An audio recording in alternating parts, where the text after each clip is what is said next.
Thank you all for coming. Now presenting Milton Werner, Joseph Braddaroli with Inhibikase Therapeutics Incorporated. Great, thank you, and thank both of you for coming today. These guys work for us, or work with us. So we're a clinical stage pharmaceutical company, currently in efficacy trials, so not a traditional sort of MicroCap company in that sense, but with a very advanced program in a variety of different medications. We're public on the Nasdaq under symbol IKT. I'll be making a lot of forward-looking statements, and so you should be aware of that since we have a number of SEC filings that will tell you more about our business.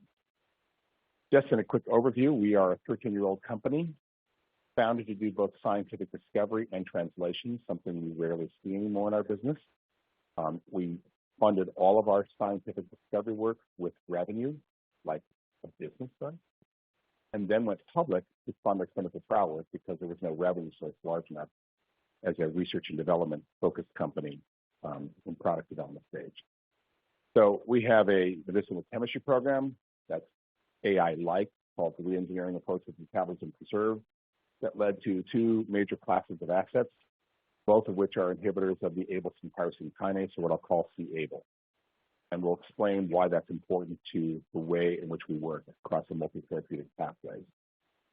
Currently, our lead program in neurodegeneration, which can halt and reverse Parkinson's, and I'll show you the evidence for that in preclinical animal models and what's happening in the clinic, is led by IKT 14809 or 14809. It's now in its phase 2 program, what we call the 201 trial. And then we have a near-term program with IKT 01 Pro, a technology development program, which is geared towards reducing the side effect profile of drugs in this class. Because drugs in this class very frequently lead to side effects on dosing that limits the patient population that you can take, that can take medications like this chronically. And so the way we work is to solve all aspects of the problems that allow chronic medication to be given for cancers, for neurodegenerative disease, and they are transformative. We have a very long patent runway all the way out to 2036. And we've had a lot of funding from NIH, from DOD, from the Michael J. Fox Foundation, Parkinson's Research, from the National Cancer Institute, and we've raised $73 million in investor capital since the end of 2020. So our multi-therapeutic pipeline really focuses in two areas, in neurodegeneration and in a technology development program to improve existing and novel drugs for oncology. We have 5 clinical programs in neurodegeneration ongoing. 4 of them are being served by a single clinical trial. I just recently completed phase 1. In fact, we made a news announcement this morning on many of the transformative results that we're seeing in that phase 1 program, and then also now in phase 2. And then an orphan disease indication that's going to go directly into phase 2 in the future. We are a company that does something a little bit different than average. All of our programs before going into the clinic are validated to be therapeutically active in preclinical animal models.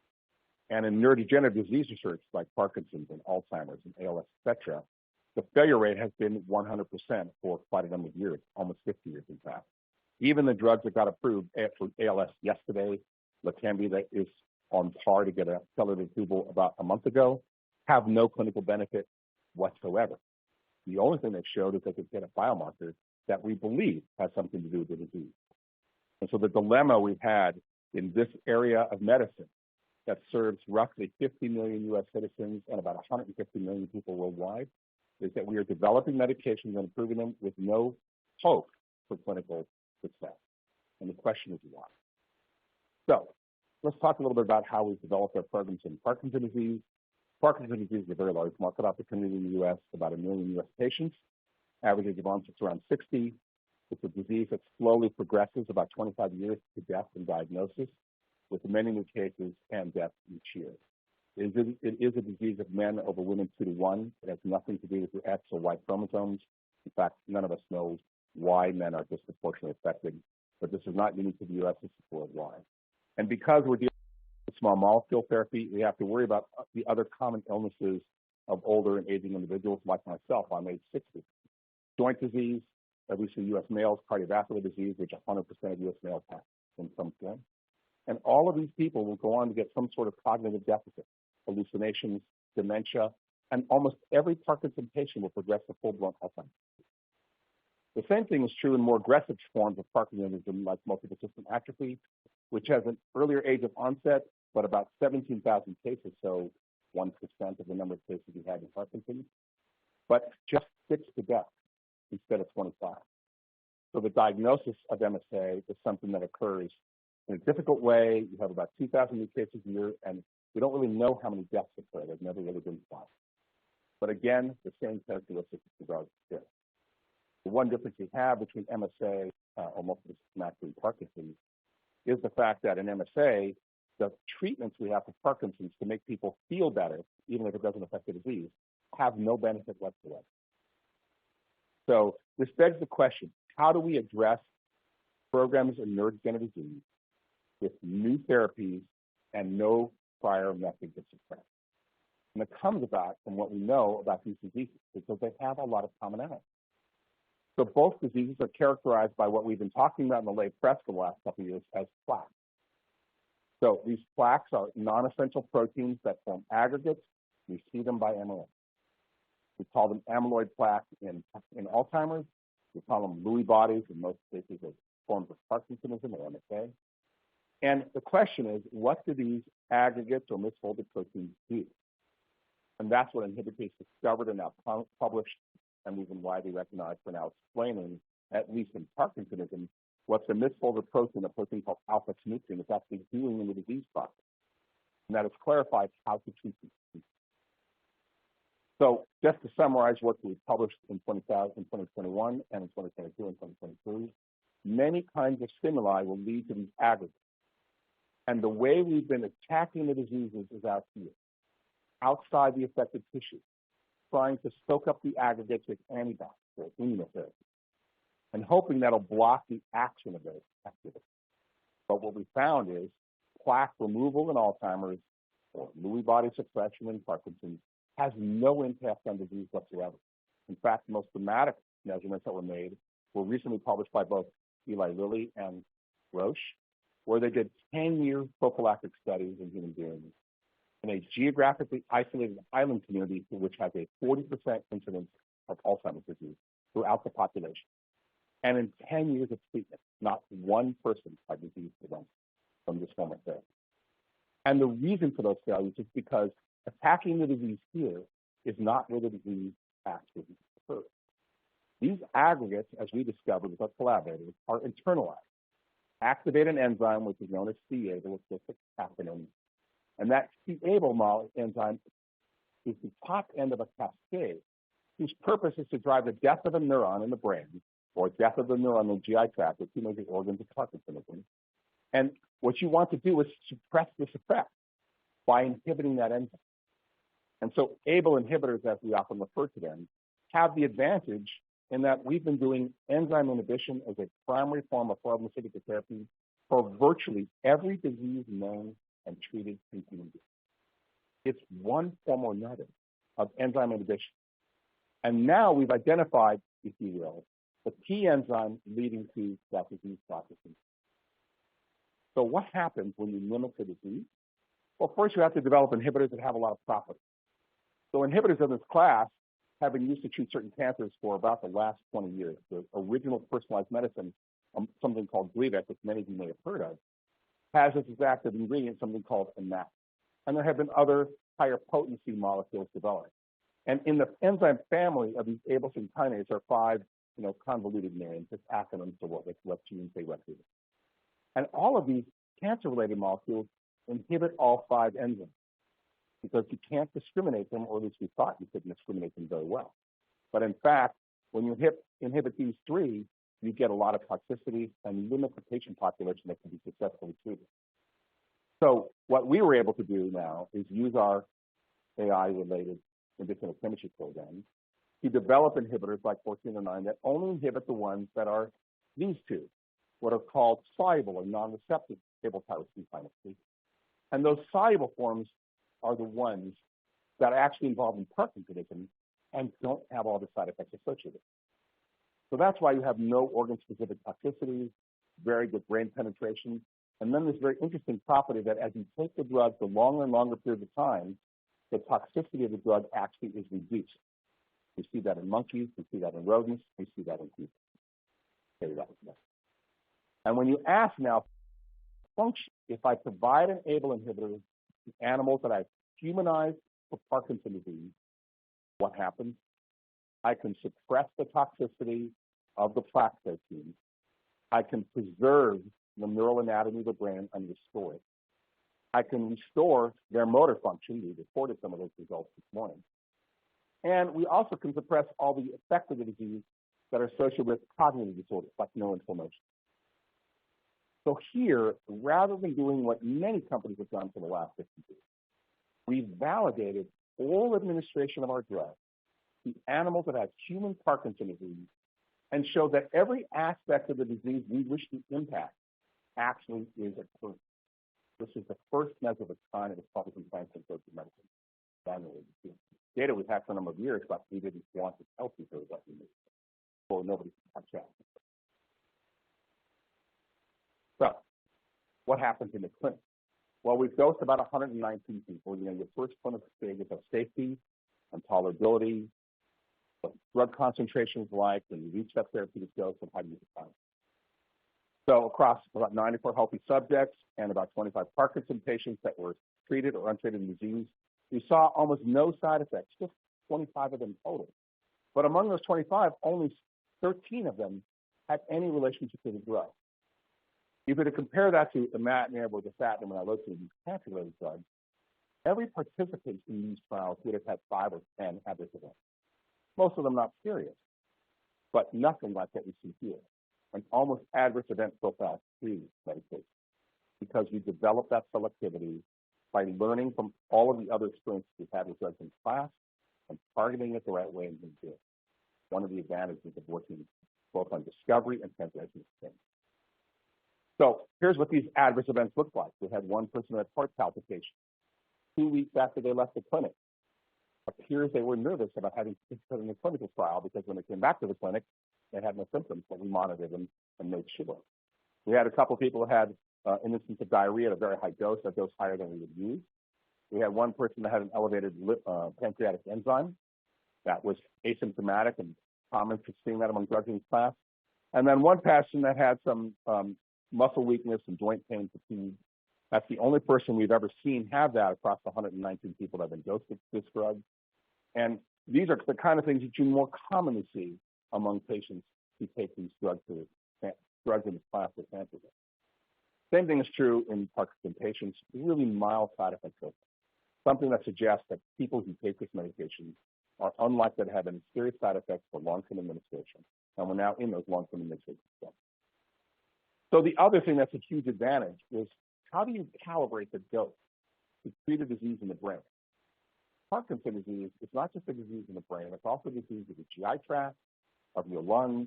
It affects blood pressure, it affects heart rate. So we want to give oral treatment and treat everything at once. And we're able to do that. But because we were working with animals where we could measure efficacy, we can measure the maximum concentration we reached in the bloodstream of these animals where we saw the efficacy that I outlined previously. There's also another computed parameter called the area under the curve, or AUC, whatever it means. It has a numerical value of about 25. Gives us an idea about what the overall exposure is inside the living organism. Well, we reach those exposures at just a 50 milligram oral dose in food. But what does that tell us about the experiments we did in animals? It says I gave oral once-a-day therapy weeks or months after they had disease. I gave them human dose, and we fixed them. So it's very rare in our business to model animals for disease and treat them at the same dose as they're going to give human beings, the exact same dose. That tells us that we know where the therapeutic dosing levels are. And so when you look at this across all of the doses we explored, some are between 15 and 20 milligrams, and we're testing a number of doses now in this 201 or phase 2 trial, are going to prove to be therapeutically active. So the way our phase 2 program is designed is in 2 phases. A 3-month period to look at safety and tolerability for a longer period of time. We need to do that because the FDA requires you to see about 100 people tolerating the drug for 90 days. And then extending all of those people into 12 additional months. And so we're not just measuring safety and tolerability, but a whole battery of brain and non-brain related measurements of functionality, how people think, how they walk, how they talk, how they actually function in normal life, how they go to the bathroom, because Parkinson patients often shows the earliest manifestation, irreversible constipation that is laxative intensive. And so if you have somebody you know with a growing prevalence of Parkinson in the U.S. who has a tremor and can't go to the bathroom, their diagnosis of Parkinson is in its country. You know it right away. It's the only combination of things you'll see that have this characteristic. And so we'll be able to monitor not just for 3 months in a double-blinded way, but for a total of 15 months with readouts in the middle part of next year. So we're also doing a number of state-of-the-art measures, both in the skin and in spinal fluid, to look for the presence of the kind of biomarkers that have been now approved in Alzheimer's disease research. So we can see those parallels in Parkinson's disease research, which could potentially lead to faster paths for FDA approval than these kind of studies normally would allow. And because we're working right at the cutting edge of this, as we have in everything else we've done, this allows us to ask everything. But importantly, as we get to the long-term extension study, we can actually look directly to see whether we're impacting disease progression in human beings. Because as people take this medication, we hope what we'll see is they'll be delayed for taking medications that are on the market now for the symptoms of their disease, like the tremor or the forgetfulness or for their inability to go to the bathroom. And so what's key for us is to measure whether, in fact, we delay all of those symptomatic needs. If we do, it's a direct measure that we've modified the disease and it'll be the first medication in those generations. So the coming 12 months looks very exciting about what we hope for there in 2020. So let me tell you a little bit about the technology development program, because we're not an oncology company. Kinase inhibitors, especially in the Abl class, have been commonly used to treat certain cancers. They're personalized medicine. You have a mutation in a certain Abl kinase, you take an inhibitor for that mutated enzyme, and you block the disease. And Gleevec has been wildly successful. So the problem is that while we have a lot of cases of Gleevec-related disease, and this is sort of the growth in cases for chronic myelogenous leukemia that have a specific characteristic, it's a very big earning market. So even though Gleevec or imatinib has been generic now since 2016, it's a $331 million net earned market in the U.S. alone. Because it seems crazy to go after a generic drug market in a novel therapy. But as you see, with such a large market share in the generic Gleevec space, improving on the patient experience here is relatively low cost, since all of you help to pay for it because the National Cancer keeps funding it. Well, thank you. And we put our money into the clinical work to show that we may have a therapeutic effect. So what's that therapeutic effect? Well, I said at the outset, there are a lot of drugs that have a on-dosing side effect. Nausea, diarrhea, vomiting, especially for Gleevec, is very common in half of all cases. So what we did is we mapped an area of the molecule with an inactive linker that's only processed in the bloodstream. By doing so, we could go into very sensitive animals like a monkey and show we could increase the dose 3.5 times before those side effects reemerge. It's very rare to triple a dose before you see side effects emerging that you know occur because of a certain medications administration. So this suggested to us right away that if we apply this to existing drugs, a single trial will take us to market, and that's what makes us now, so that we actually can generate a revenue stream. Again, like the business does, because life science companies rarely get the revenue generation. Just very rare. Here we had an opportunity to support neurodegeneration and new technologies for drug delivery by proving it in a well-understood patient population where we could actually develop partnerships with commercialization. And so that's what's going on now, what's known as the 501 trial. It's a 3-part planned study. We're through part 1 now. The second part will begin in May, and the trial will conclude in roughly the end of this quarter and reach what we know as bioequivalent. How do you deliver the imatinib or Gleevec as the active ingredient using this prodrug approach, which is called, and then we can go right to the FDA under what's known as the 505(b)(2) regulation and seek the parameters for approval. And so this is an opportunity for us that sometime in the second half of the year, establish the appropriate commercialization relationship to carry a drug onto the market, while the much larger market opportunities that we care about more in neurodegeneration can be brought to fruition over the next 12. So let me introduce Joe Frateroli, our CFO. We'll talk about selected stocks. Milton. Joe Frederoli, CFO of the company. I met Milton a couple of years before the IPO to help prepare the company to do the IPO. I joined the company permanently on Jan 1, 2021 after the IPO, so it's been around for a while. For a company at this stage of development, human clinical trials, phase 2, we have a very clean balance sheet. We have no preferred stock. We have a single class of common stock, and we have no debt at all on the balance sheet. So very clean, really, for a company that's in phase 2, relatively new to the Nasdaq. I think the reason for that, and Milton touched on this, was all of the preclinical work before humans was funded by the NIH through a series of annual grants that were renewed annually based on our progress. We, as Milton mentioned, were ready to human trials. That level of dollar volume was not available through the NIH grants. So in December 2020, we did our initial public offering, and we only raised $18 million, but that accomplished two things. One, it was able to uplist us to NASDAQ, and two, it provided the funding for the phase 1 trials in 2021. Those trials went very quickly, so in June of 2021, we went back to the market, ready to go into phase 2, and we raised an additional $45 million. These balance sheet numbers are derived, obviously, from our 10K that we filed last month, and $23 million in cash, about $21 million in working capital. At that time, we guided that we had runway into the beginning of 2024.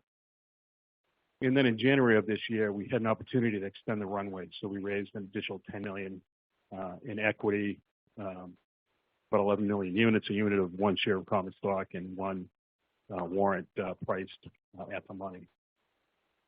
So we, at that time, got it now. We've got funding to carry us through to the end of 2024. So plenty of cash to fund the initiatives that Milton, has addressed over the past 20 minutes.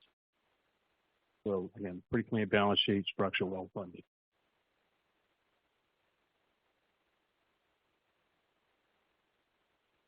Let me just close with the milestone data. So we expect to have the phase 2 trial, all of the sites operating by the close of 23, and all of these sites will be enrolling patients. We now have 27 of 35 sites contracted. 7 of those sites are screening. That'll grow to 11 by the end of this week, and by the end of the quarter, we should say, this says Q23, not Q023. All of 35 sites should be open and operating and delivering patients. We're already screening at 20 sites. Will be actively running by the end of the quarter. We are also developing a commercial formulation that's going into another clinical trial next month. And we're going to have a variety of other second-generation compounds come out of the work to be ready to go. Same thing on 01 Pro. We're going to be completing this trial. We're going to explore commercial manufacturing scale-up. 01 Pro is a little difficult to manufacture, and we're going to improve the process. And then we're also going to complete an add-on to the 501 study in the next quarter at high-dose imatinib, because high-dose imatinib is usually tolerated by half of our patients. And so people who do not respond very well to imatinib therapy have fewer options. Again, because of the safety improvements and tolerability improvements we've seen thus far, we think high-dose imatinib will be very accessible, and that'll actually enhance the potential for strategic partnerships on that product, because it's not a product we wish to commercialize on our own. That wouldn't make sense for companies focused on maybe CNS. So let me close there and see if you have any questions. Thanks.